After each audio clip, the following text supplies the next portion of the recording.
ఎంతో టేస్టీగా ఉండే ఫారం కోడి గుడ్లతో ఒక మంచి ఫ్రైని అయితే చేయబోతున్నానండి.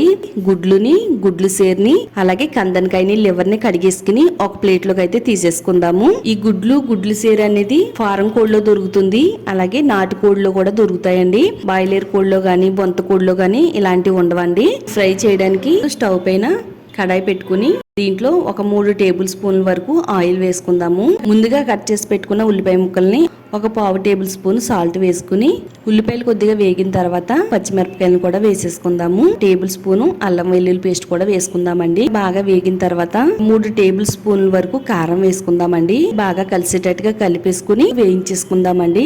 కరివేపాకు కొత్తిమీర వేసేసుకుని ఇవన్నీ కూడా బాగా వేగిన తర్వాత 1 స్పూను ధనియాల పొడి, ఒక 1/2 టేబుల్ స్పూన్ జీలకర్ర పొడి వేసుకోవాలి. 2 నిమిషాల పాటు ఇలా కలుపుతూ వేయించేసుకుందాము.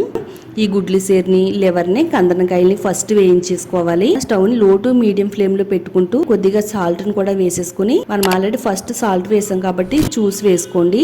ఇవన్నీ కూడా కొద్దిగా వేగిన తర్వాత టీ గ్లాస్ లో ఒక 1/2 గ్లాసు వాటర్ వేయండి. శుభ్రంగా నీట్ గా క్లీన్ చేసి పెట్టుకున్న ఈ గుడ్లన్నీ కూడా వేసేసుకుని దీనిపైన మూత పెట్టేసి స్టవ్ ని లో టు మీడియం ఫ్లేమ్ లో పెట్టుకుంటూ ఉడకనివ్వాలండి. కొద్దిగా నీటిలో వేయడం వల్ల గుడ్లన్నీ చక్కగా తోడుకుపోయినాయి.